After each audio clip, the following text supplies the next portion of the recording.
This is Abnormal Entertainment. I am a real American, fight for the rights of every man. I am a real American, fight for what's right, fight for your life. You're listening to the No Cry Zone, a progressive political podcast on the Abnormal Entertainment Network.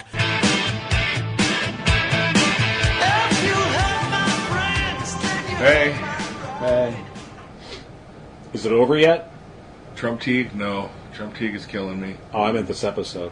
Oh, that's all the same thing. Welcome, everyone, to apparently the end of the No Cry Zone. Roll credits. Well, credit. They're stealing everything from us. We're done.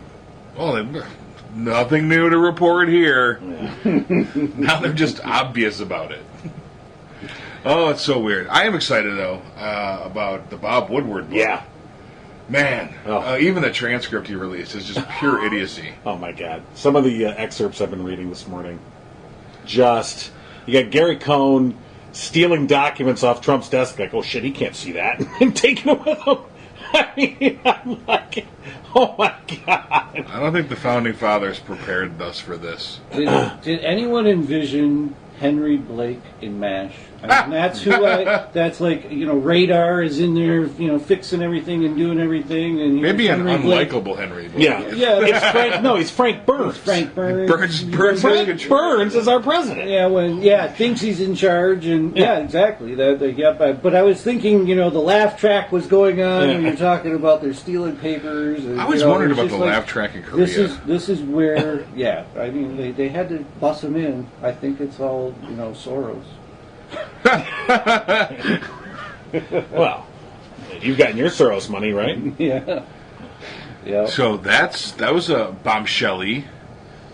Yeah, and I love how, and Trump was on a tweet storm this morning, and he's like, who are you trying to convince? I mean, your base, nothing, they don't care, nothing anyone says is going to change them. You're not going to convince anybody. No. Should we believe the guy that lies 15.4 times a day? That is an actual number. Or are we going to believe Bob Woodward? Well, only if you believe he's lying. Well, that's the point. That's my whole point. The base never believes he's lying or doesn't care. Actually, and I think that's more where it lands now, is like, yeah, so he lied. So what? Fuck it. Yeah, so what? Who cares? I don't care. The latest thing, I was just listening to NPR on the way over here, and, Paris Denard, who was the Trump defender that would usually come on these shows and try and defend Trump, he got sidelined a couple weeks ago by the whole Me Too movement. Apparently he got into some, shenanigans or whatever, however you want to say it. And so he's been taken off the air. They had a new guy in there, and I forgot the guy's name. And he's much more savvy, but in a way that's so scary, because everything they threw at him, he was like, yeah, it's Trump. We knew this is what we wanted. Everyone expected this. Who thought? Because they were coming at them with all the accusations out of the Woodward book. And the take on that was, yeah, this is what we voted for. This is what we wanted. Mm-hmm. And I'm thinking, as a matter of political expediency, it's actually brilliant. Mm-hmm. Because it just basically says, I don't have to respond, this is what we wanted. So I don't even have to feign outrage or shame. But that's the point. This is what they actually wanted. They wanted chaos. They wanted the degradation of democratic norms. Average Trump voter? Probably not. Well, they wanted... not in those words. Yeah, they wanted to shake things up and make sure that the whiteys were still white. And that's what they got. Along with it, absolute buffoonism. Yeah. But it doesn't matter anymore. It's that whole... The thing yesterday is a little bit worse than the thing before, and it just keeps getting one step. By the time we're to the gas chambers, no one will care. Well, that's slippery slope argument there. People are carrying along the way, and a lot of people are carrying on along the way. We don't hear from most of those. See, again, you're only hearing what you hear, and not what's actually going on. Right. I mean, we talked about this last week. The Florida gubernatorial, it was a gubernatorial primary. last time 800,000 Democrats showed up. This time 1.5 million Democrats showed up. Now, almost doubling the Democratic turnout in a primary, but still. Now, to be fair, 1.6 million Republicans showed up for the Republican primary because it was just as contested. And so... But we don't know where they're going either. Yeah. So Republicans are definitely going to come out and vote. And if you still proudly call yourself a Republican today, you're going to vote for Trump. Yeah. You're definitely going to vote for Trump. I think if you're not, you don't want people to know you're a Republican. Jordan Genso had an interesting post today that I just read before we Saw rolled that, in. yeah. And this is 10 years since he's actually been a Democrat and been an activist. He voted largely Republican before. And he saw where the party was going, and there was a lot of people chiming in along the same lines, wherein they have seen the party devolve Right. into a thing. So, I had never heard from those people before. They never posted on anything else, but they felt compelled to respond to this one. Yeah, I mean, Jordan's thing was large is that? was that he just grew up voting Republican. It's just what his Yep. family did, and he just which is what most people do. You kind of get your political bearings from your family, and that's where you go. The thing that changed him was Sarah Palin being nominated as VP. It was like suddenly a slap across the face of like, whoa, what? And so he goes on this journey. So it's interesting. You're right that the people that are sort of having that similar story, it does give you a glimmer of hope.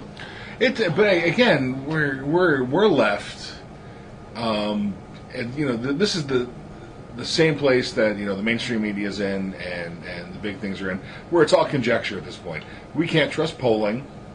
We can only trust results. So we've seen some results. Massachusetts has their first black senator. Is going to.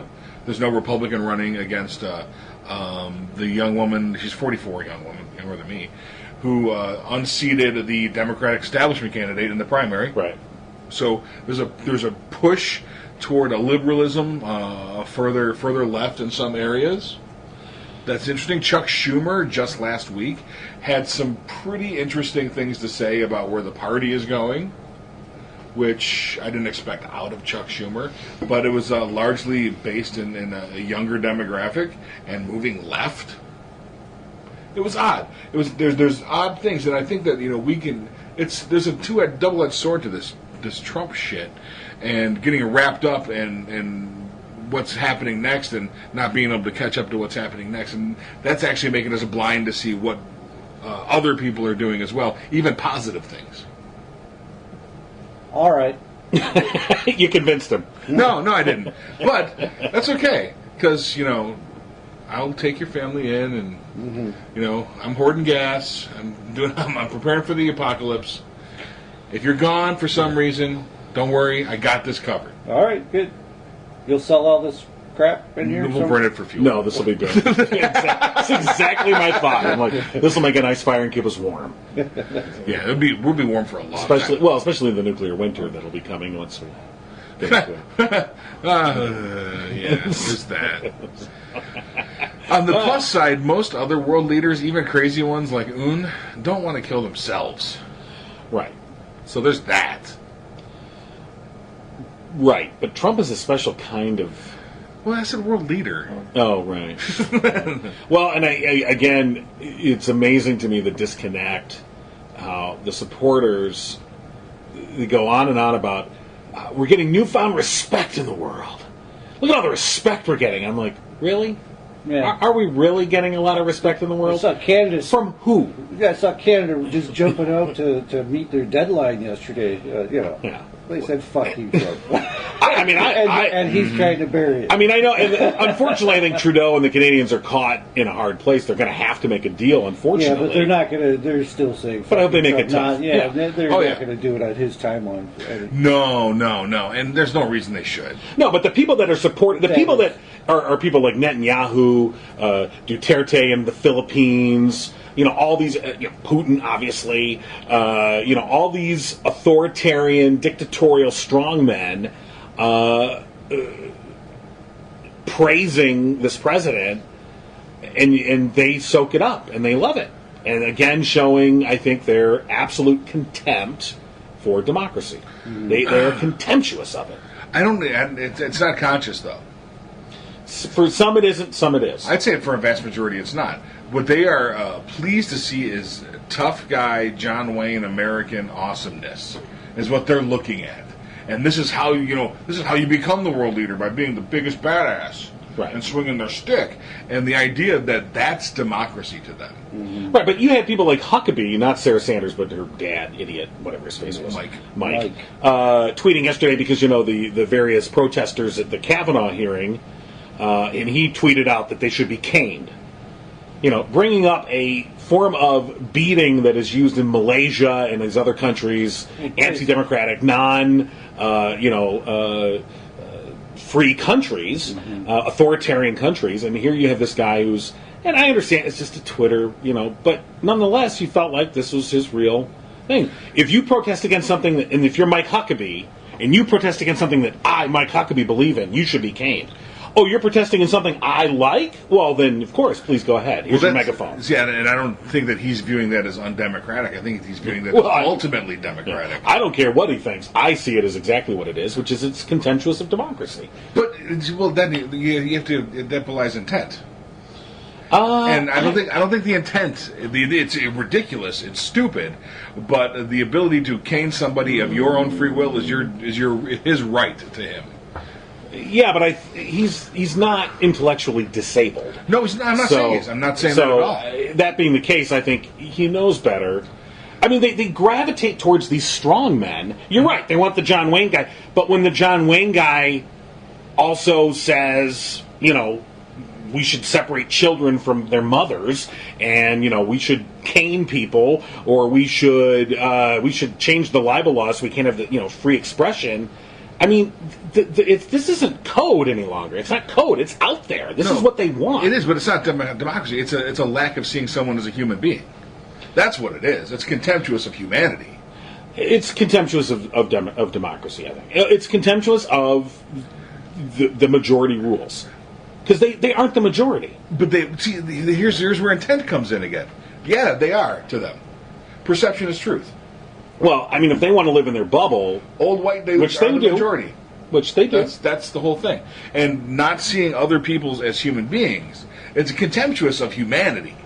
This is their idea of democracy, though.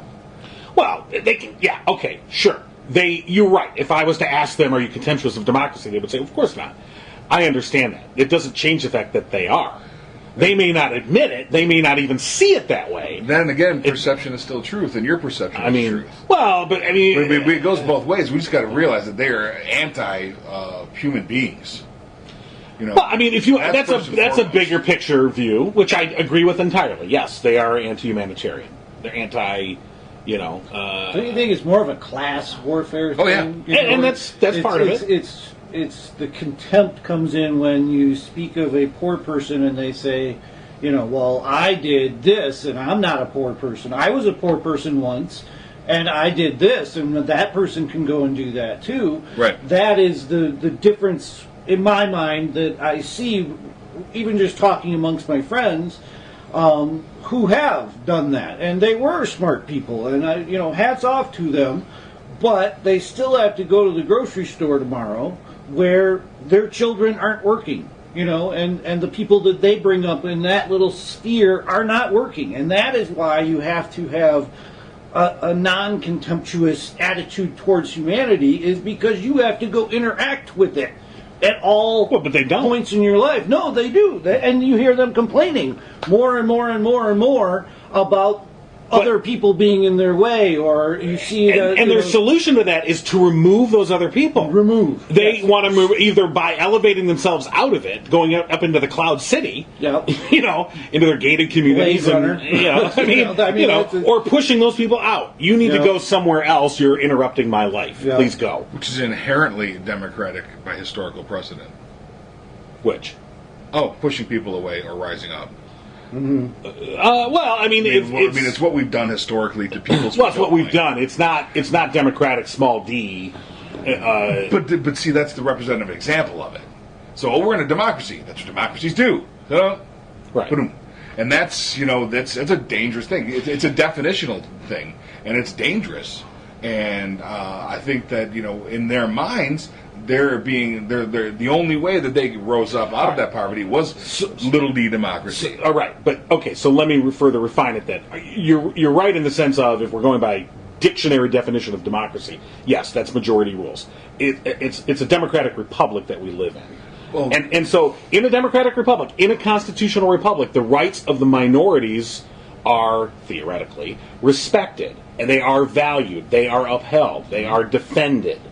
And in our history, that wasn't always the case, and it's been a process through our history where those rights have been gained and lost, but then gained again, and on and on and on. But the trend has been in the right direction, I think, towards more inclusive rights being expanded, and I wonder if we've hit a wall where maybe it's turning around. So, well, I mean, I'm not talking about dictionary definitions of anything. I'm talking about what these people are viewing as their definitions of it. It has nothing to do with what it really is. Well, they can view it all they want. Right, hence perception is truth, and they're not actively being contemptuous of Right. democracy. Well, they're upholding what they believe to be democracy. I'm saying that's why we have to look at a big picture of it. If we're equating democracy with the rights of the minorities being protected, that is, essential basic humanitarian. I think it is essential to this process to call it what it is. They are contemptuous of democracy. They are contemptuous of... I think it's important to call it what it is. I don't care what they think. They can think whatever they want. But it is important for It's contemptuous. It's the term. I don't think they are contemptuous. Contemptuous is intense. That's the term you're... You know what? I feel like I got to look up contemptuous. Contemptuous. If you have contempt for something, it's intense. Absolutely. It's based on intent. It's intent. And what they are, agree. they're contemptuous of humanity, and they are ignorant of democracy. Right. So obviously They scornful, think that intolerant. their democracy is what everybody should be. They think their definition is the real definition. Is the real definition. Right. So they're ignorant of what back democracy to this, is. everybody has their own set of facts. So if they're ignorant of democracy, that's what it ties into. If they're ignorant of democracy and they're contemptuous of humanity, that's the frickin' stew that's turning that has moved us backwards. And they are contemptuous of democracy. They are. They absolutely are. You are taking this personally, and I think that it's not. No, what I'm saying, I'm not taking anything personally. I agree with you that they're contemptuous of humanity. And they're ignorant of democracy. And they are ignorant of democracy, but that doesn't preclude them being contemptuous of democracy. But it does. You can't be both ignorant and contemptuous of something. If you ignore something, you can't I think you can be willfully ignorant. In other words, you choose not to look at facts.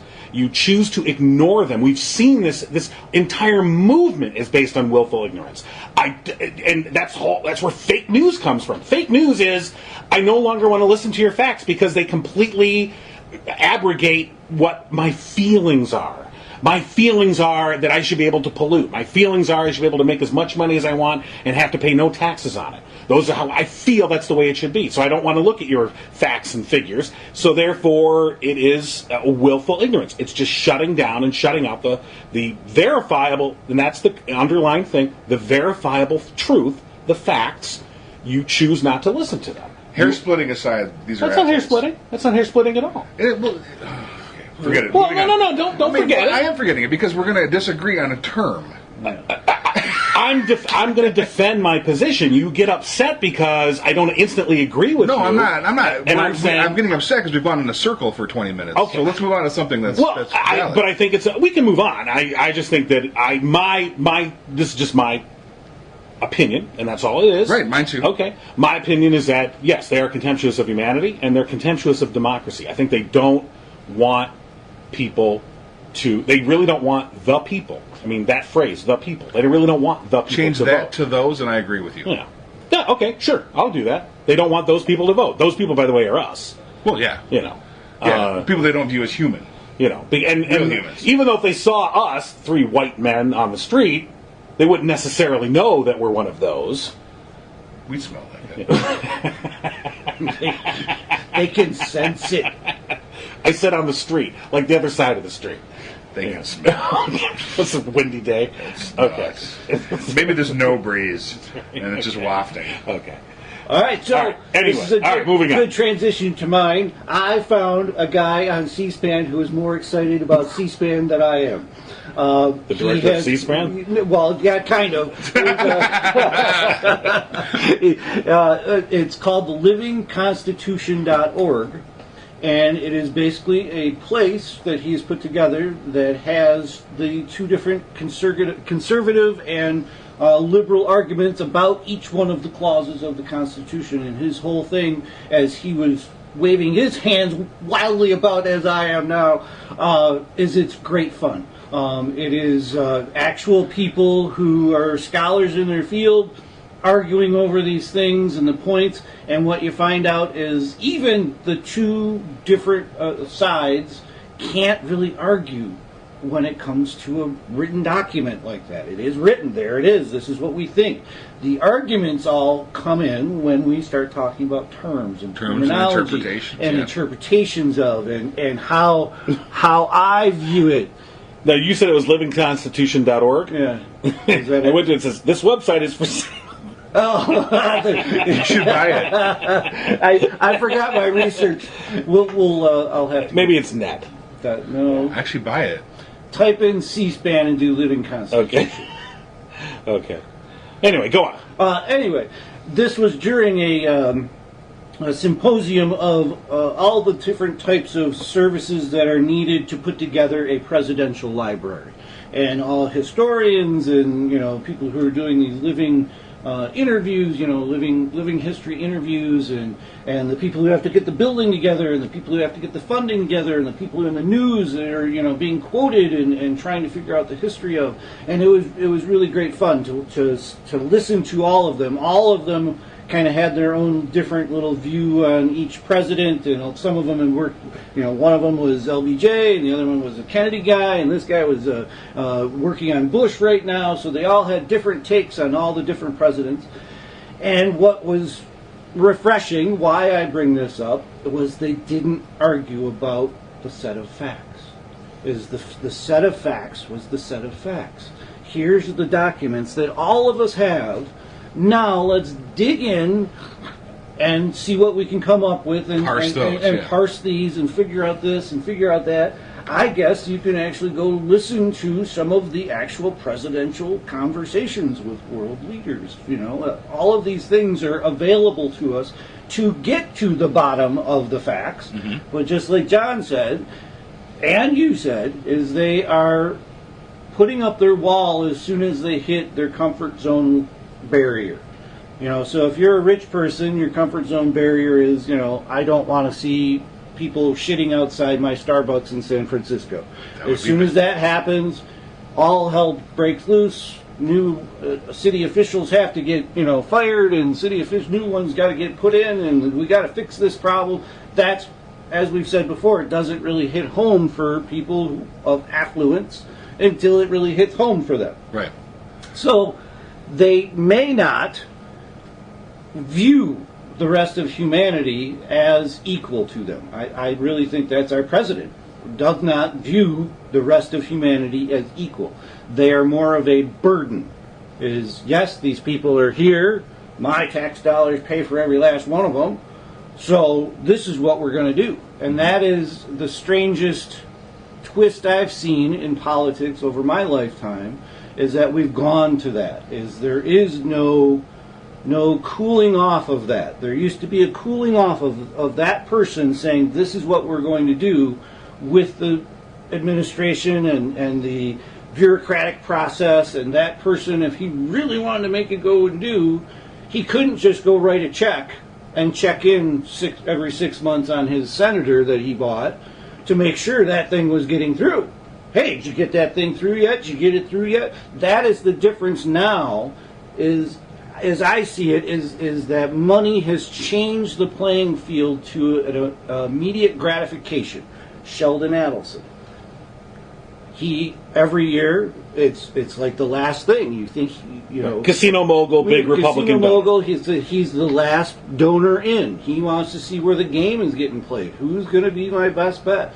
he is a casino guy, and we all report on it like that's a great thing. Oh, well, the Republicans just got all this money from Sheldon Adelson. He must be, smarter than the rest of us. And our whole news media goes along with this narrative of there are two different classes. Even though he looks like the Emperor from Star Wars, but go on. Yeah, so you can't really blame people, but I kept on thinking... The Emperor from Star Wars is more open-minded. Go on. I kept on thinking of our guest last week, Mona Shand. She never really got to it in a question, but she said it along the way, was just meet me in the middle. What are your facts? These are my facts. Most likely both of them are somewhat skewed. What would be the middle of that? And start that conversation. Just start that conversation, which is what that guy at C-SPAN, circling back around, is he was sick of it too. It's like he's a historian and people are arguing with him.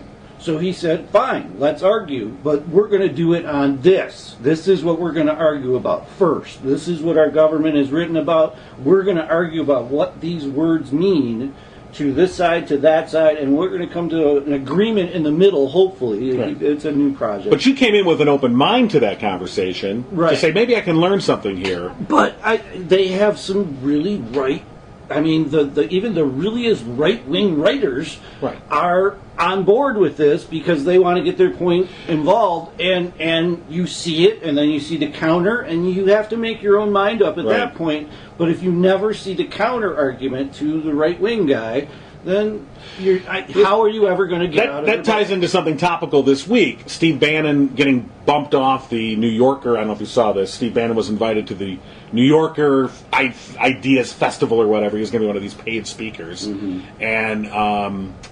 And the head of the New Yorker was like, very much like, oh, we got Steve Bannon. And the reaction from everybody that is a New Yorker reader was like, why? Fuck that. Mm-hmm. I'm not coming. A lot of people said, well, I won't be there. Goodbye. And eventually they had to dump Bannon. And so then there's mini debate has broken out about, well, wait a minute, should we hear from someone like Steve Bannon? In other words, and what David Remkin, I think that's his name, the thing he was saying was, look, I wanted to get this guy on an open stage with an open mic, and I was going to grill him in front of people and say, he's going to try and defend his ideas, and I was going to come after him, in a live setting, not edited, not whatever. And then people are like, we don't want to hear from a guy who's a white nationalist. Why should we give this guy a platform? So that debate is going on. So kind of what you're talking about letting in both arguments and putting them in the free market of ideas and see which wins out. As compared to a thing that many scholars have weighed in on. I think that is our first step to winning back some of the middle, is to go back to, this is what the Constitution says. It just beat people over the head with it. That's largely what Schumer was talking about as well. I mean, it was all about compromise and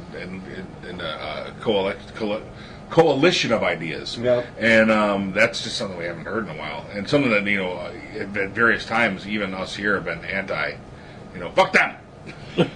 It happens. So, but, if the idea is valid, I mean, there's still conservative ideas out there that aren't horrible. They're just, we don't hear from them from very likable people. Well, that's a good distinction. So a conservative idea about economics, say supply side economics or trickle-down economics, I mean, we can have a great debate on that, why it doesn't work, it's a sham and all the rest. And they can bring up ideas of why it does work. Right, okay, right? And that's fine, right, exactly. That's a discussion. That's a discussion. But when you talk about ideas of white nationalism, I don't know that we have to have a discussion. I mean, they sound very reasonable to white nationalists, though. I don't know. It seems right to me. Shoot them. Well, so maybe that is kind of the first step. Is there are many people now who don't understand why that is not a good idea. You know what I mean? Is they are fearful for their job, for their family, for their neighborhood, for these other things, and what you'll come to, rhetoric. and what you come to find out once you get through all of that static is that you need the basic services of government. You need policing, you need infrastructure, you need a vibrant city to create jobs, not one that is corrupt and stealing money away from people because no one is looking. and you get down to the civic duty that everyone must have in order for it to work right. And you have to get through the static first. It really does have to be a meet me in the middle, because as much as I hate to say it, is I'm skewed, I'm biased. I'll admit it out in the open. Is I look for things to first bolster my opinion, and then It's human nature. and then look for things that are against me. But have you ever, and I think I already know the answer to this, but I mean, but you've had times where an argument has come across that you were initially opposed to, but then you start to think about it or you get more information and you go, oh, well, fuck, I never thought about it in that way before. But I'm not saying it happens every day. It usually comes back around that was a diversionary point. Like, fuck, had that kind of a conversation. It took me a day to come around to it. Was, he's blaming everyone under the sun, and they're all Republicans, and they're all appointed by Trump. And I kept on just hitting him back with that, and he kept on giving me, the constitutional arguments and this and that, and I just had to kind of step back, and I did want to listen to his constitutional arguments and his Department of Justice overreach arguments, and is that really happening? It is possible that it has happened before. You read stories about it all the time. I will listen to your arguments, and then it just occurred to me that no, like, fuck, not these many people would stick their neck out if there wasn't red meat on the bone. There's something there for all of these people who Trump appointed to fucking stick their necks out and take all this abuse and take it all. I mean, that's my last argument to him is there has to be something. These people are not creating a coup because they want to run the government. That's not Jeff Sessions. He's Well, not, hold on. Well, I mean, he really. I'll say some. No, Sessions is somebody that would like to run the guy because he's in his dream job. Not anymore. Well, that's true. Yeah, I mean, it was his dream job, right? I made it. And then he saw something. He's in a job where this is what he's dreamed of his whole life: being able to deny people of color their rights. Oh my God, he's been dreaming of this for years. Sessions didn't measure the drapes in that office. He started cutting it up for a dress. But those same people don't agree that that's what Jeff Sessions is. Right. They think Jeff Sessions is that Southern gentleman. This is what we talk. We talk a lot about heritage. The top end of this stuff, and are largely baffled most of the time by why the rank and file buys in. So I saw this thing this week that I think kind of plays into this. We are a celebrity-based culture. If someone's on our television or on the internet, YouTube famous, what have you, their views are weighted.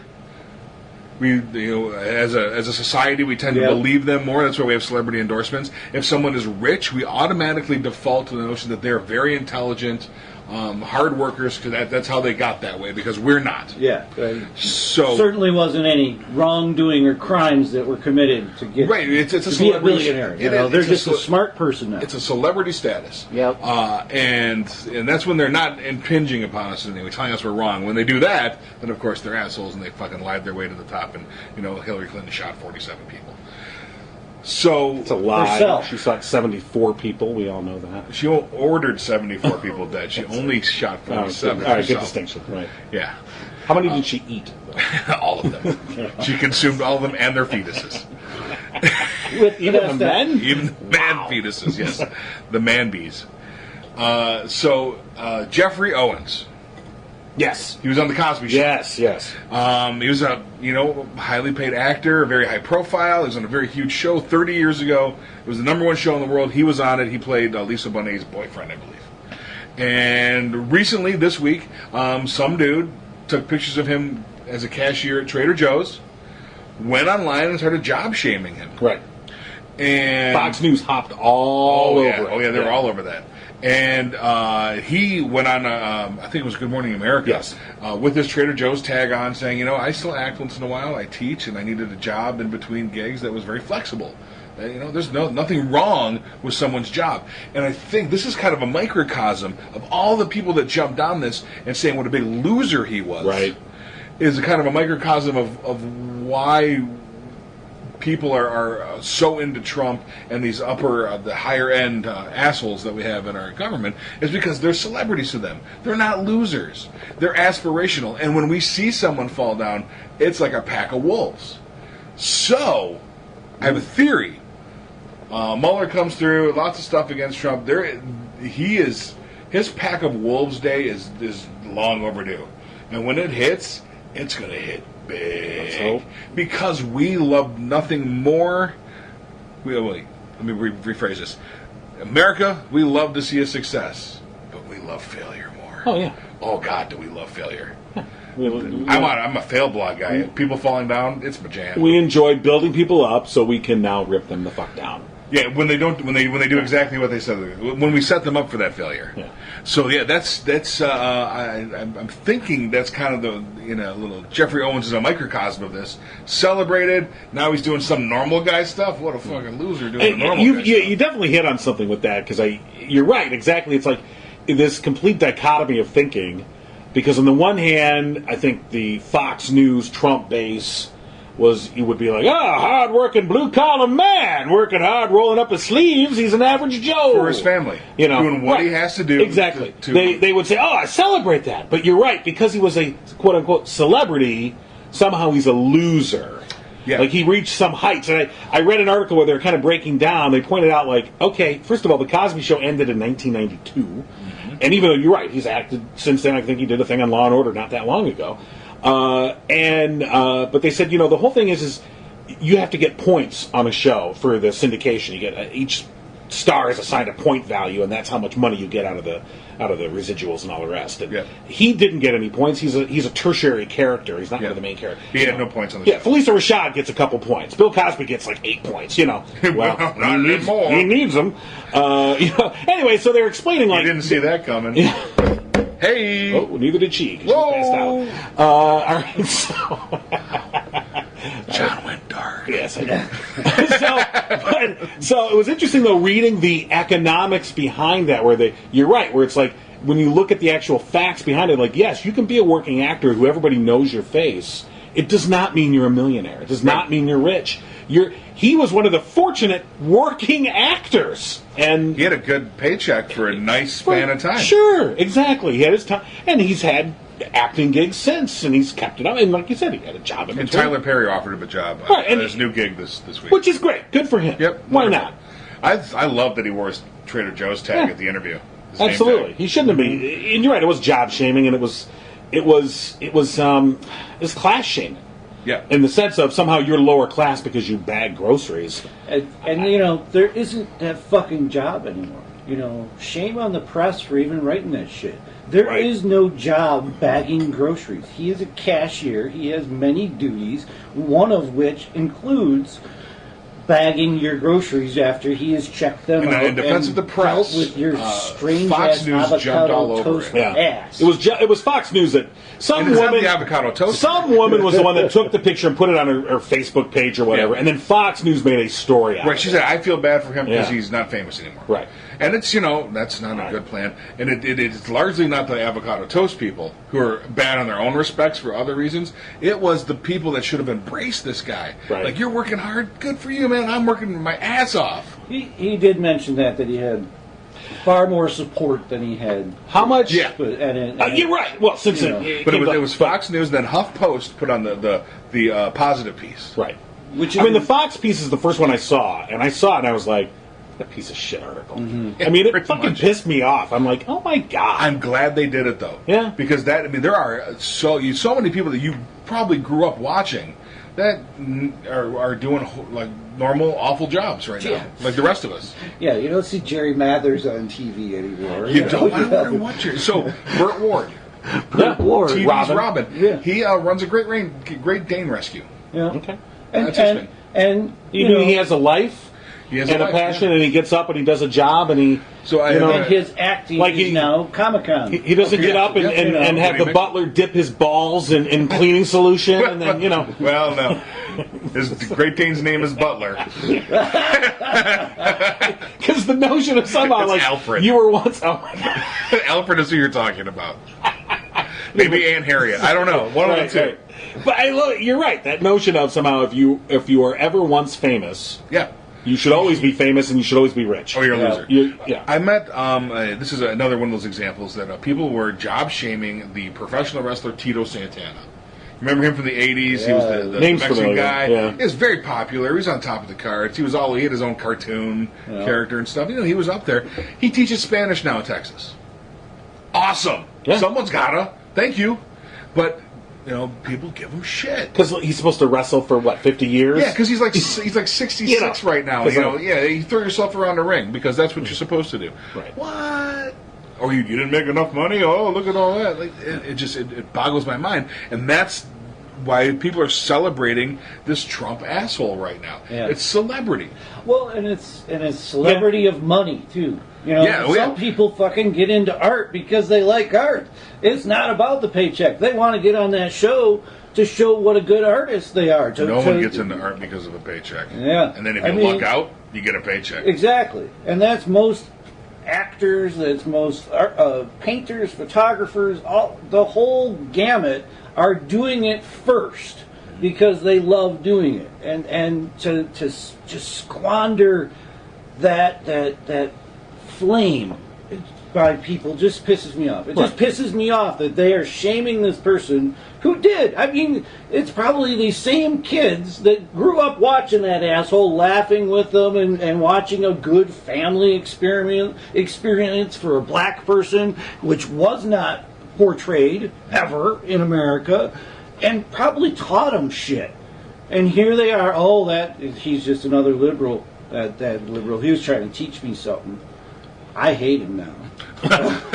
You know, that's just it's mind-boggling. Right. Yeah. I mean, I saw go with that. I saw a post about talking about this, and it never mentioned Jeffrey Owens, but it just said, if you're shocked that a working actor has to take a job between gigs, it goes, maybe you should take a greater look about paying for your art. Mm-hmm. You know, which is true, because when you think about music or any kind of art form, there is an expectation of it being for free. I mean, the internet has created this. Or you have to pay to do it. You know. Well, that's ridiculous. Pay to do art? What kind of an organization? What kind of a... I don't want to think about it. I mean, really, I don't want to think about it.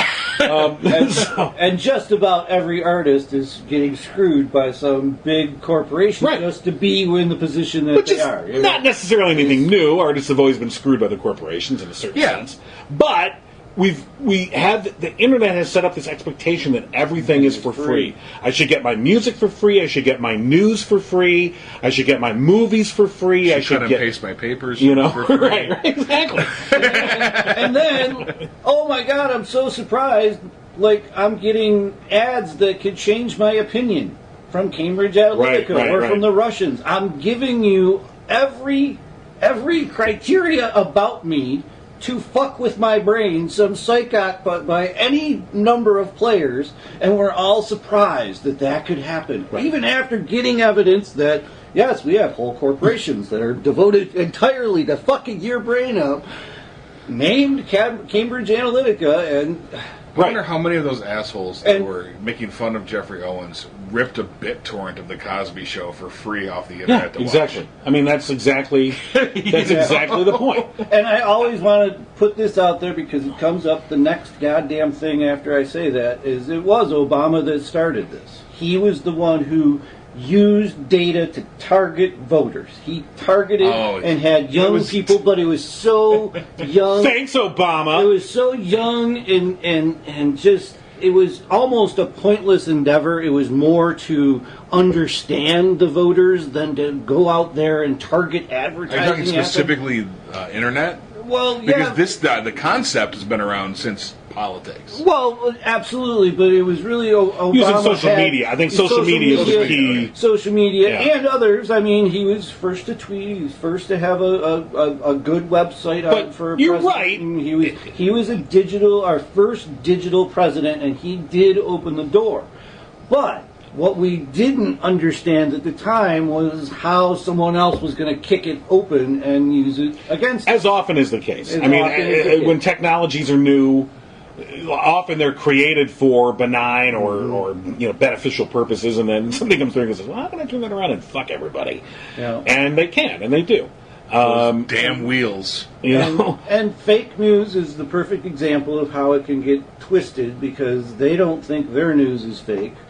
You know, they don't. well, think, it's amazing to me how many They people don't think, think- like Facebook. The whole thing about Facebook is for free. Twitter's for free. You sign up, and here's your account, Yeah. and it's my account. No, it's not. That isn't your account. Yeah. All those pictures that you're putting on Facebook, Facebook owns those. Yeah. And by the way, even if they mine data out of your pictures. Yep. You don't have to put one word out. So I had a creepy Facebook picture experience this last weekend. I was doing a show in Chicago, and we were across the aisle from some super religious Christian superhero comics, Okay. and they weren't pleased that we were there. And there was nothing over it. I mean, like we weren't marching on them with torches and pitchforks, and they weren't damning us to hell vocally. But with their eyes. Oh yeah, I was being damned with their eyes. But the guy, we got glares the whole time because we got like creepy things out, and people were stopping, and we were successful. They were not. So that's also nothing better to do but glare at the. So they were taking pictures across the aisle from people that were coming in, like, oh, there's a cool costume. They take a picture, and I would end up in their picture, and I have no connection to them whatsoever. But Facebook facial recognition says, "Do you want to be tagged in this?" I was like, wow, that's creepy. And then I said yes. So I tagged myself in all of these guys' pictures because I'm an asshole. But that's besides the point. The fact that they found me. Yeah. And I'm like, am I that distinctly different? They would have come up like, are you John Irving? Like, Right. Well, no, I don't know. I'm surprised it didn't. Or Sure. a multiple choice. Which one are you? They found me and they. Well, it's funny. My daughter just turned 10, and now the last few times I posted a picture of her on Facebook, it wants to mark her as my 17-year-old daughter. It doesn't even ask; it automatically sets it up to mark her as her because obviously similar facial characteristics. And you post all I times. it took the first couple of posts I realized I'm like, why does it say her name? That's not her. And I realized it's setting it up automatically. Now I pay attention to it and I click it off. I'm like, no, get that out of there. But you're right. The facial recognition alone is Just wait. When Emily gets in trouble, she'll be like, oh, well, it looks like I'm her. Kids getting arrested. Yeah. Your other daughter's just laughing in the corners. And they would. Absolutely. And that's how you use it against people. So, I think this celebrity thing. So, I think the Pack of Wolves are going to be out. The Pack of Wolves are circling. I think the Bob Woodward book, much more gravitas than the Omarosa book, and the Fire and Fury book. Fire and Fury, I forget right? His name. Bob Woodward, like it or not, the perception is he brought down Nixon with Carl Bernstein, and he helped to a certain extent. And it's a wonderful movie about it called All the President's Men, which I really like, and MSNBC had it on the other week. Reread the book. I mean, it's great. I reread the book, and the movie's good too. But the book, in a lot of ways, kind of you see the parallels. But to the point we're talking about now, also reading the book, it is clear, and having read, Woodward's written books about every administration since Nixon. He always has an insider book on every administration. They're all really good, too. Yeah, and if not even, like with Clinton, I think he had 2 books. He even puts out a book for each term, almost, and so he always has an insider book. If anyone knows how to document sources, if anyone knows how to cross the T's and dot the I's, if anyone knows how to make fucking sure they are covered, it's Bob Woodward. And put a team together that will help him in that whole Exactly, endeavor. because he went through this with Nixon and the Nixon White House, constantly questioning their motives, constantly questioning their sources, and they themselves began to like, oh fuck, are we on the wrong track? Are we, And they learned through that process of, no, trust your instincts. If it looks like shit, it's shit. If it looks like shit, it smells like shit, it's shit. And so it's just funny to me how again with this tweet storm, of Trump this morning about the Woodward book, and you scream out, "I'm guilty!" It just everything about what you're doing is, "I'm guilty."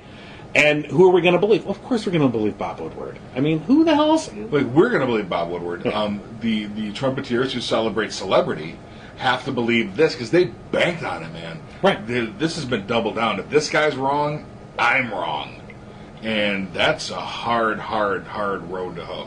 Right. Yeah. So, my favorite part so far has been the transcript of the conversation he had with Trump. Oh my God. That's awesome. Have you read it? I've talked to 6 different people, and he said, "Well, Kellyanne didn't mention anything. I had lunch with her 2 months ago, and we talked about this. Well, she didn't tell me." Yeah. Like, you're just clueless. And then later he says something where it's clear that he did know about it. He makes another statement later in the transcript. You're like, "Well, wait, you just said before that you had no idea, and now you do." The outing of Madeline. Madeline. Madeline is the personal Trump secretary. She flies under the radar. He mentioned her in the transcripts. Oh, I must have missed that. Okay. Yeah, she's a 27-year-old personal secretary. That she's the gatekeeper. Okay. To all the information flowing What's into Madeline Trump. look like? Madeline, she kind of looks like Monica Lewinsky. Okay. The young version of Monica. It's how you would expect. Not like a fox talking blondie. No. She looks very practical. Looks hardcore. There's only one picture I've seen of her. She doesn't go out. She's not on the radar. No public appearances. I'm looking her up. Look her up. And apparently, from Trump's transcript, she's the key. He says Madeline is the key. So now Madeline's got to find a new job because everyone knows she's the key. And the best part of the other, there's like so many best parts of this. Woodward's like, "Can I record this?" And Trump's like, "Yeah, that's fine." Yeah, I did notice that it had a link to the recording. Yep. And he asked, and that's right a perfect Woodward old slam. school journalism. He knew that was the thing that was going to get picked apart. So here it is. Okay, Yeah, so he never would have released the I transcript. typed in Madeline Trump just to see. The first thing, which I shouldn't have, but first thing that came up was why professional cuddling is booming under Donald Trump. Whoa. And it talks about with co-founder Madeline Guinezo, who's the co-founder of Cuddlist, and is a professional cuddler. Obviously not the Madeline you're talking about, but nonetheless very interesting. No, I wonder why that's a thing. Yeah. All right, here's just a little tidbit. Okay. Do you think the white power sign by she's Mexican American, dark skinned, but she was on Cruz's staff and now she's on Kavanaugh's staff? Do you think that was a setup?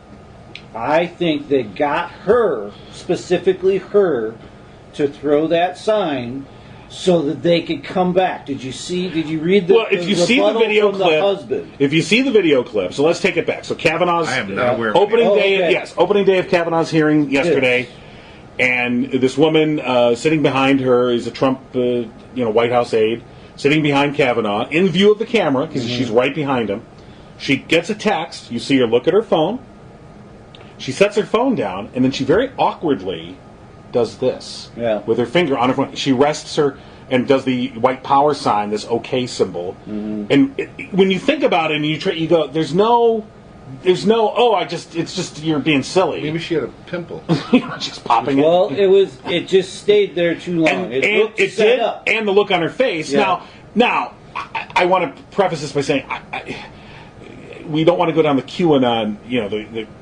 We don't want to go down that theory. We don't want to go down that path. Okay, where we're now got the tinfoil hats on. Right, but it looked really purposeful. I didn't see this. Yeah. Ooh, conspiracy. Yeah. Well, a conspiracy of bad taste. It seemed like that was to derail the actual arguments of the day. Right. Is they knew they could get this into a fervor of look at how crazy the Democrats are going.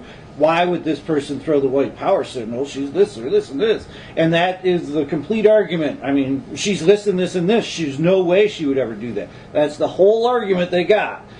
But it is one that, to their base, just keeps cementing in the absolute, they're portraying the other side as almost lunatics, as out of their mind crazy with this Trump out to get you. We're just out to get Trump because we don't like Trump. And it's, for me, it has nothing to do with the man. It's the man's actions and the things that he does that I am firmly against an American president having any one of those traits. So I'm And curious. shouldn't be able to. Why do they think they need to do that, though? Just That to that control base the doesn't media. need more. But it controls that media. But that doesn't matter. Is they threw that out as red meat to the left media. Yeah, So but they it- would focus on that so they could have a rebuttal making that. But it doesn't matter. I guess You know, it's I not. mean, it's like I want extra steak sauce. That, I mean, his base and the white nationalists, they don't need this. They're already rabid. But there's that, you were just talking about the wolves circling. Yeah. You know, if you were to keep beating, you know, eventually those true facts, the 90 meetings that his campaign has had, all of these things, all of his own people have backed away from him, and so many firings, and he looks like wants to be a king, and is acting like a king, and is the stupidest man on the planet. Eventually, you would gain back some of those middle voters, I think. Right.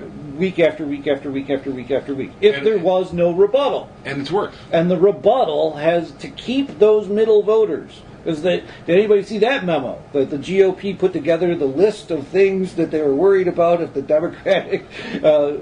Democrats took the House or the Senate. It was this whole list of things that they should be investigating, that they all obviously know are real and happening, but they are still down this path of just keep them uninformed, keep them as a mob, keep them as one. Well, it's nothing new to the middle. If we have the right, we know we have the far right, the KKK. But it's nothing new to latch we on don't know if to we have wedge this. issues and use those. That's old as politics and stuff. Find the wedge issues like gay marriage or whatever that are going to people are. "Ah!" And you use that to gin up the outrage, and then they don't pay attention to the stuff that really matters, like tax policy, defense policy, the things that really matter to their lives. They don't give a shit about because they're too busy trying to make sure that gay people don't get married. So who are the middle voters then? Middle voters are probably non-religious, Republican conservatives, I would think, libertarians who come to their senses at the end. You know, that say, "Oh well, this guy's." I'm sorry, you said libertarians that come to their senses. Well, I think They're the ones that use- libertarians, to tell you the truth, are just waiting for a candidate that can bring about that fervor. And I think in their mind, just as we talked at the beginning of the show, perception is reality, and the policies that those people, you know, back the candidates for are the policies that matter to them. So therefore, they are libertarians for a reason, and might not be our reasons. But if they ever got, you know, let's say Nader, you know, or They did get named. well, if they ever got him a Nader or a person of celebrity that they could elevate to the national Gary Johnson level was and the have a closest chance, they were going to get. they would Former never- governor. no. And what did they Kevin James get? is They gonna got be nothing. closest. I mean, they got a couple Well, percentage They're points. going to I run think- Kevin James. You think? I would. Okay, I'll bet for him. Point is, nobody wants to vote for a loser. You know what I mean? Nobody wants to purposely go out and vote for a loser. Right. So So I think there is middle there that we don't talk about as much because they stay silent. They're just, I think the middle is observers. no. I think you're ascribing too much to the middle. I think the middle is they have no clue nor care about what's going on in the world. They go to work, they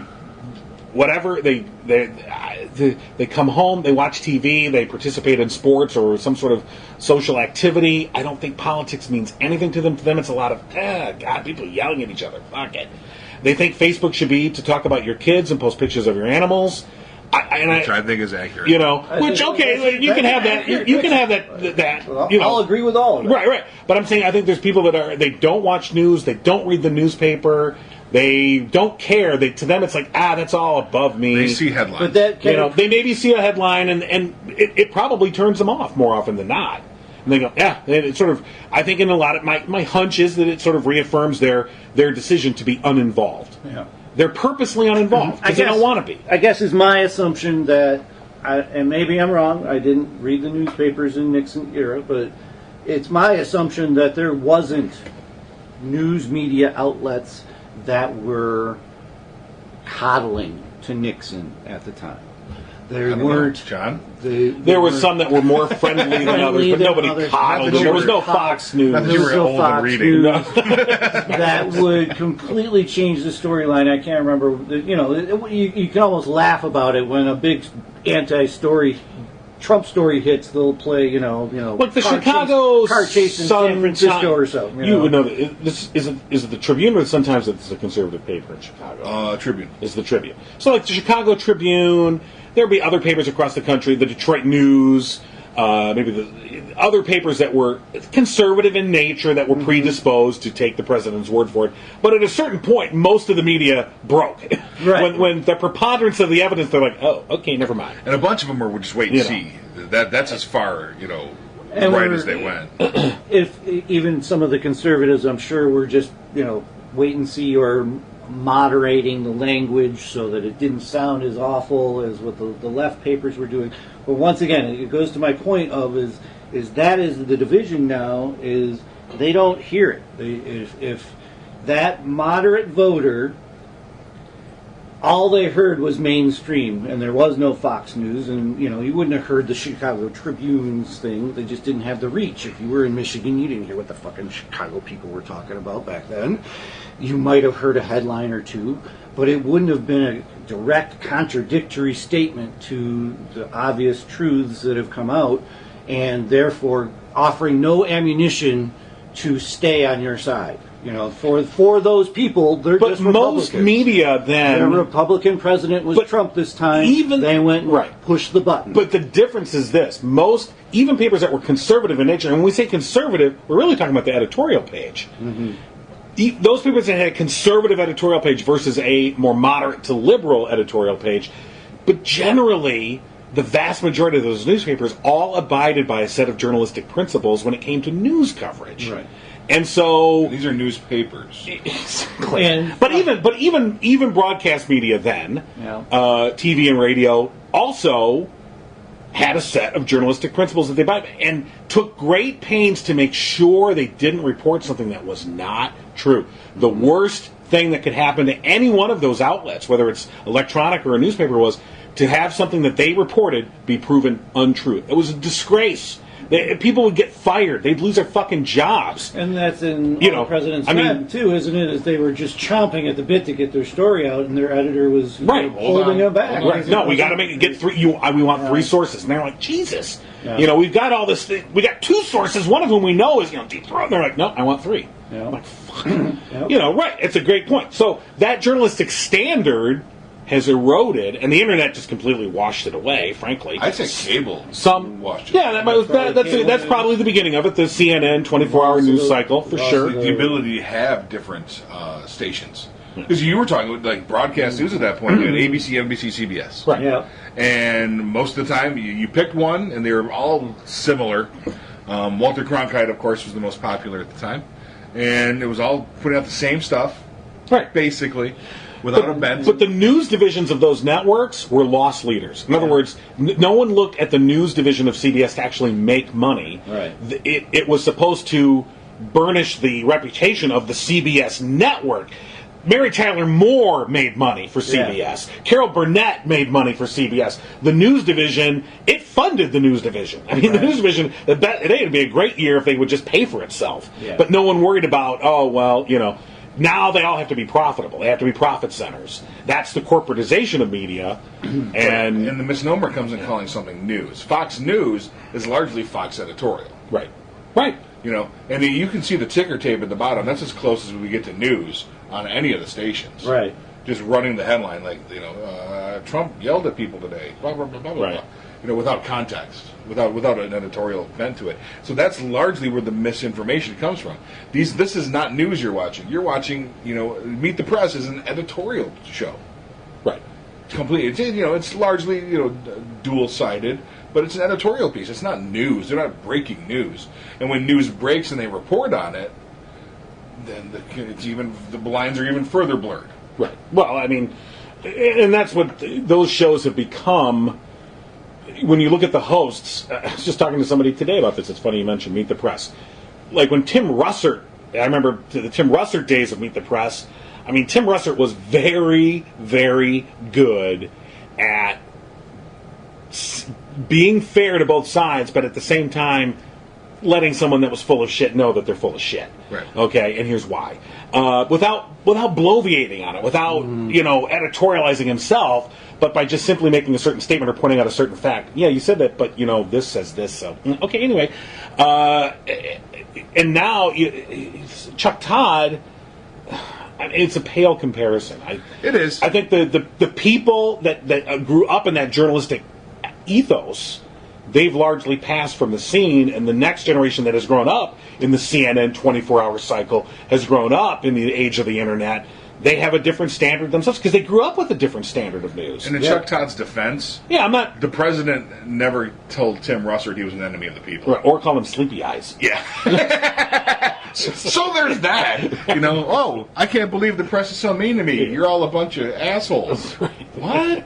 That's why they're mean to you. Sleepy Eyes, Chuck Todd. Oh my God, Chuck, you're so lucky. I wish Trump had a nickname. Wouldn't you? Wouldn't you wear that as a badge of honor? Oh, Sleepy Eyes? Yeah. Oh, yeah. It's like calling it Obamacare. Right? I'd probably show up on the show the next week with that as my big name tag with the 2 eyes underneath it. And, I'd have my name legally changed to Sleepy Eyes Todd. yeah, for sure.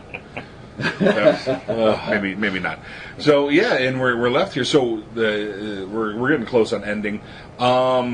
Ted Cruz kind of falling apart, and his base in Texas thinks he's not genuine. How did that happen? How could they ever think that? They finally got a candidate that literally gave no fucks. Yeah.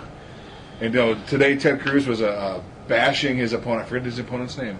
Beto O'Rourke. Yeah, Beto. That was it. Beto O'Rourke. Beto, dropped some F-bombs in regard to Ted Cruz. Mm-hmm. Cruz is chastising him. People are flocking to Beto for dropping F-bombs. Right. Well, and, I mean, yes, there is that. But he also, like a couple weeks ago, he had a great response to the whole NFL kneeling controversy. Mm-hmm. He didn't run from it. He embraced it and said, "This is what I believe," and he did it in a respectful way, not to say, "Look, if you have a different point of view, you hate America. I love it." It was, "Look, good people can disagree over this issue. Here's my stance on it," and he embraced it and stood firm on it and didn't try to equivocate. And God, people love that. I mean, hopefully, even if they disagree with him. I mean, even if they disagree with it, you have to believe in it. Cool. You have to somewhat respect it. And I love the fact that David Hogg, the Parkland teenager, he got a billboard funded that's going to show a tweet from Donald Trump from back during the 2016 primaries, in which he said, he tweeted out, he said basically, the people of Texas, why could they ever believe Ted Cruz? He's a liar, he's worthless, he's never done anything for the people of Texas. And so he's going to have that tweet blown up into a billboard and used in Texas.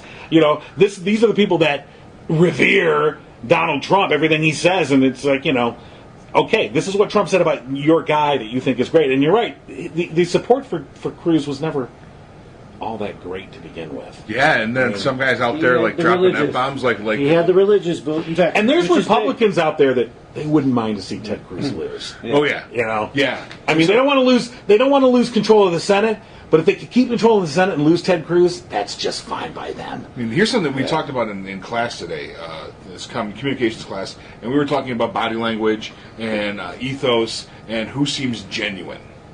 And the examples were like we looked at George W. Bush, Hillary Clinton, Barack Obama, Bill Clinton, and Donald Trump. And we're looking at these different examples, and these are 18-year-olds. They're like, well, that Hillary Clinton, they weren't really cognizant a couple of years ago. They weren't involved in it. They probably saw what was going on, and she doesn't seem genuine. So we were picking up on cues we learned from some experts, and I said, well, she gestures on the beat. When people who are genuine, they gesture just a split second before they're about to say something because they know where they're going. And they're like, well, look at Bill Clinton. He's really good. He seems really genuine. And George Bush, they're like, oh, he's funny. They have no experience with George Bush. Look, he tripped. He just smiled and he shrugged it off. That guy's got some confidence. They're like, okay, all right. And look at Donald Trump, and they're like, I don't have to like what he says, but he seems to mean it. that's probably spoke a great deal. And Ted Cruz has not even ever come close to meaning anything he's ever said. He's the snake oil salesman from Sweeney Todd. Just show him the booger video from the Oh God, yeah. Oh, isn't that horrifying? from one of the primary debates. Sorry to bring that up. Why but- eat a booger on Yeah, national TV? you're like, really? Oh God! I mean, it would you was do this great. It was almost as if a mouse scurried across the stage and he reached down, picked it up, and just ate it in front of everybody. It'd be the same revulsion. He just Now, if Donald Trump ate that mouse, it'd be like fucking mouse. Deserved it. It's You know probably what? an alien mouse. Mice are good. People be eating mice across the Build country. that trap! Build that trap! And him being in jeopardy so bad, it does kind of show a changing of the guard on that other side. I mean, he was the one you had to go through to get anything done 8 years ago. Who? Oh, Cruz? Okay, Yeah, right. so that is a big changing of the guard. His coalition. But he made so many enemies Yeah. amongst his own party. He fucked over so many people. When you go back and look, he made so many promises to people and then threw them under the bus for his own political expediency. There's some interesting things out today. Speaking in front of a group of auto workers, Trump was, they were, catcalls from the crowd to keep your promises. Large and loud. Right. I mean, he keeps, exactly. I mean, you see the tweets or the statements about how great the economy is, and there's a lot of folks, me included, and I'm way off better than a lot of people, who go, I haven't felt it. Have you felt it? I haven't felt it. Maybe my boss or his boss has felt it, but it hasn't filtered down to me yet. And I think there's a lot of people that are in the same boat. They go, I haven't gotten a raise. Okay? Everything still costs me more. Inflation's up. I don't have higher wages. Things are costing me more money. How is this benefiting me? And wait till they do their fucking taxes this year. Anybody see that stat? It was right after the tax law got put into law. $232 billion in stock buybacks, Right. in one quarter. Next quarter, $432 billion in Which is stock buybacks. exactly what was predicted. Which is exactly what Yeah. was predicted, means that none of it is trickling down. None. Zero. Right. Now- And one of them I saw was Caterpillar, which is benefiting greatly from the tax thing. They're also seeing, because especially with China with its building boom and the third world and India's another country, all the building boom, they make all these heavy equipment. So they're seeing they're booming. They're working 24 hours to build these machines and ship them. And of course the tariffs are going to screw them. But nonetheless, and all this. So here you have a company that's booming. They manufacturing jobs in the U.S. hits all the marks. And their workers haven't seen a wage increase, and they're not going to. I went down the YouTube rabbit hole last night. You know how you're just scrolling And along. you just now got out. Yeah, just and just happened to catch this one. It seemed like it was a propaganda video for China, going through all the different manufacturing things that they can do. They started off with the iPhones and all the different fancy machines, and here's people working them, and all the positions are filled on the line, and they're just showing job after job after job after job. And then just today, CEO of Apple saw his quote stating, hey, everybody thinks that we're in China because it's low wages. That's false.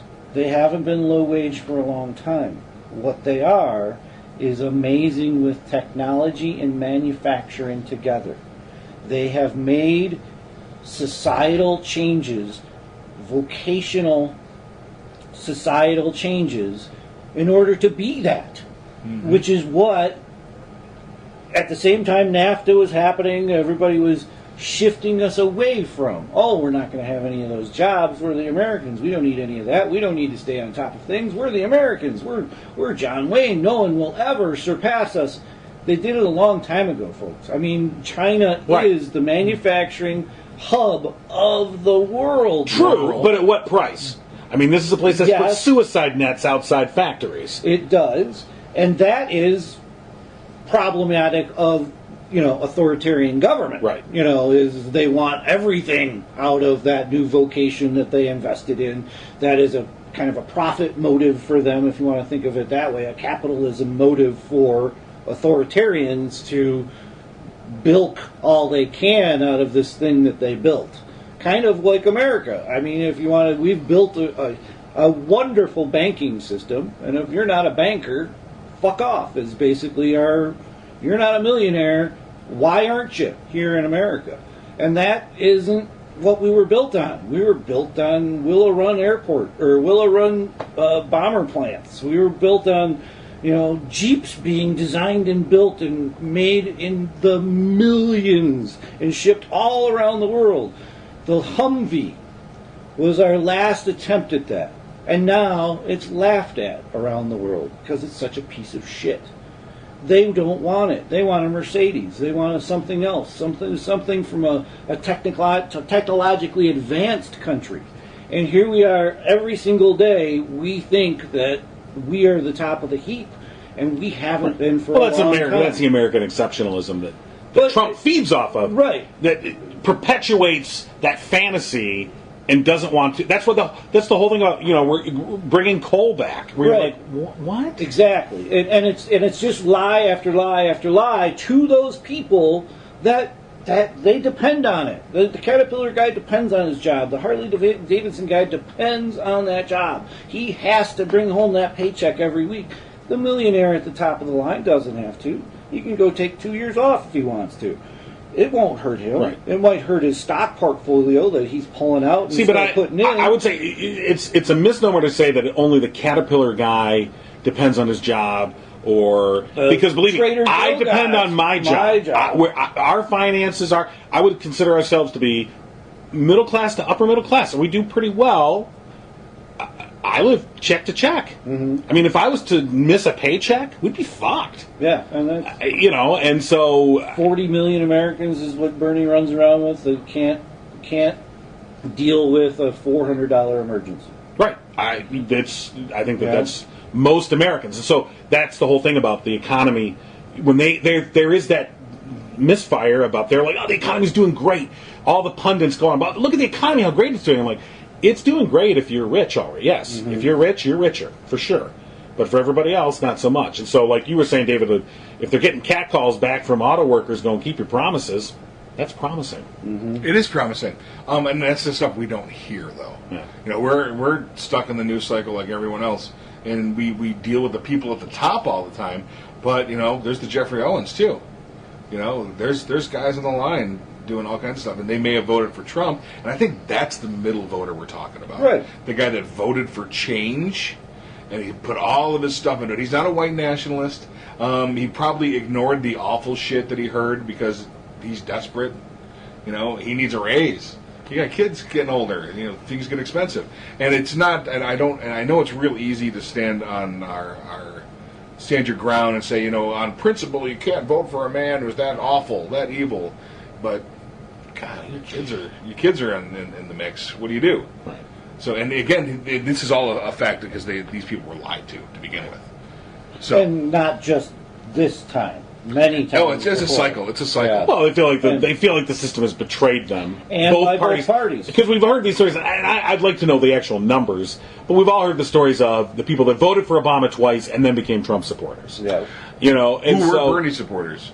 Right, Yeah, probably. and could have been exactly. So I don't know.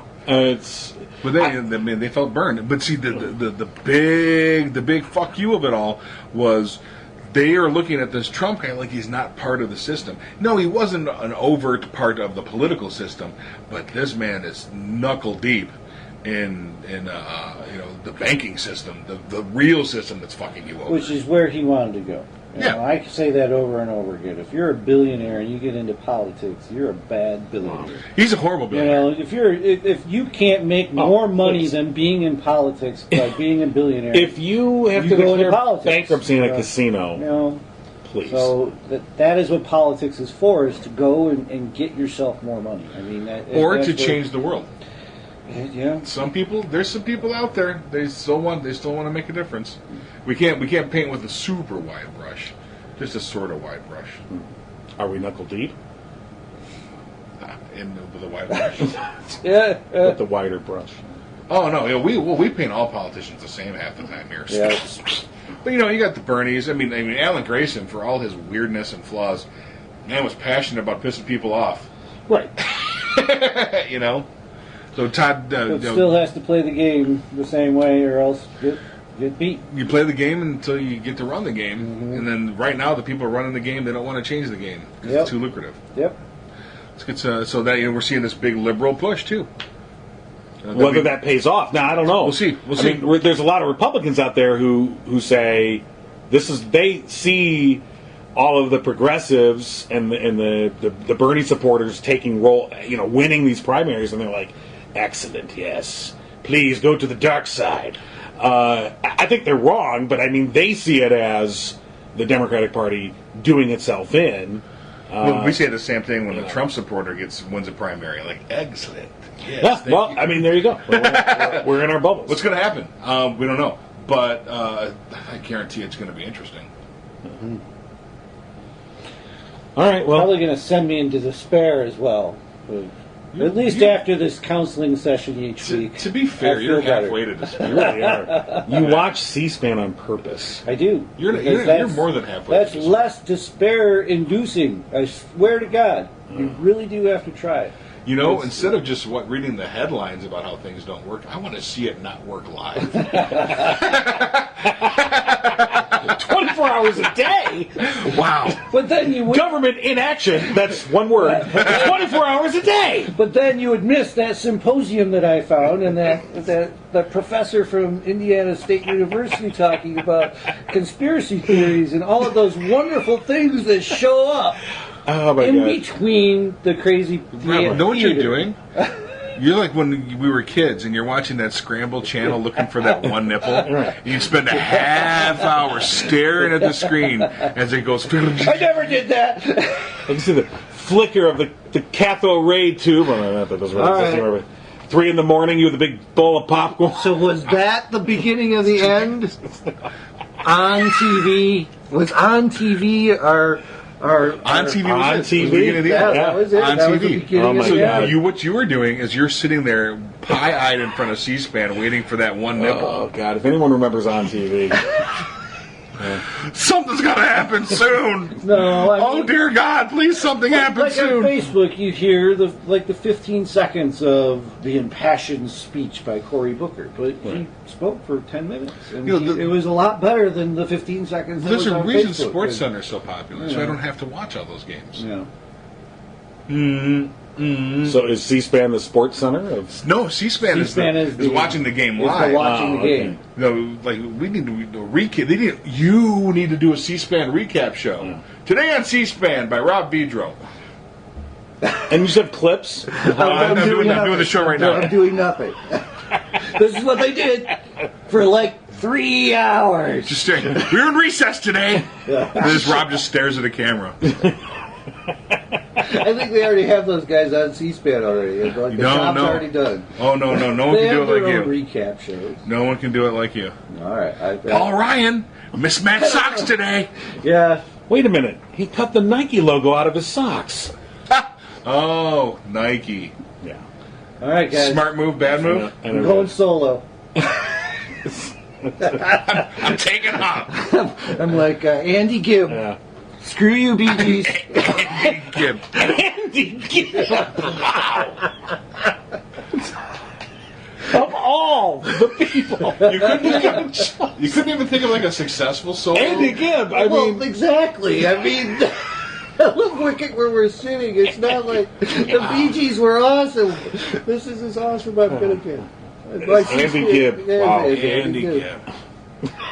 Wow. That's for all the ladies out there. Rob's going after MASH. oh my God. Oh. The spin-off show that no one ever wanted. Like this. This is the spin-off show. This is not. Oh God, this is like the Vernon show. What would our spinoff be? So if the original, what's the original Original what? show? Well, what are we doing here? We're a spin-off. At that. Oh, we're the spinoff. No, I was saying, what would our spinoff be? Oh God! Well, Rob watches C-SPAN, and then we'd have to go solo, and it would probably just be like brisket critiques. All right, I'm in. Or bad poop jokes. There's good poop jokes. This whole thing is How I shit myself 47 times as an adult. That's I could do a whole year of weekly podcasts, apparently. Taking off Christmas. Okay. Can I end this now? It's your You button. got the button. Your finger. Not the deep. This song is called Baby Don't You Cry.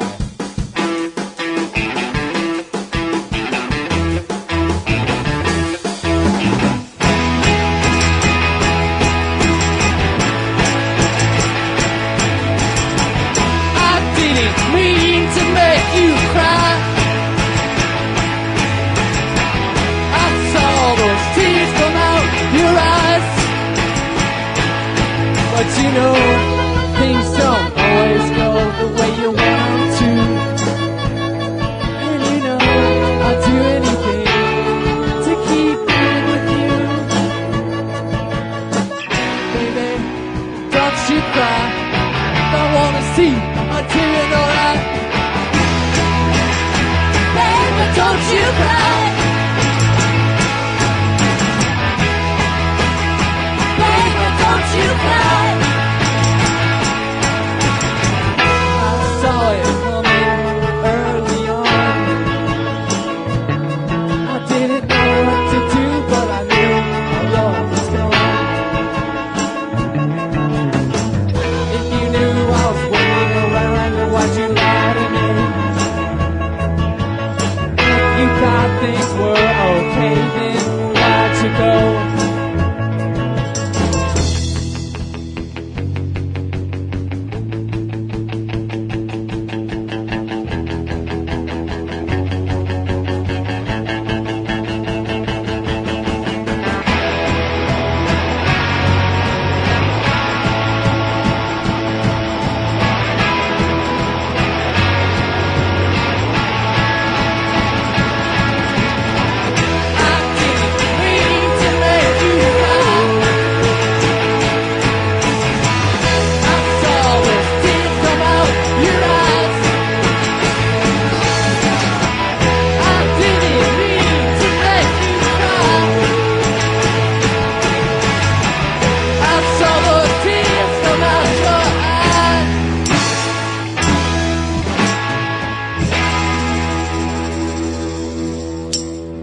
Find more episodes of The No Cry Zone at thenocryzone.com. Tweet Rob, John, and Dave at No Cry Zone. And find The No Cry Zone on Facebook. Listen to every Abnormal Entertainment show on Google Play, Apple Podcasts, our YouTube channel, or anywhere you find your favorite podcasts. And don't forget to visit abnormalentertainment.com. You've been listening to the Abnormal Entertainment Network.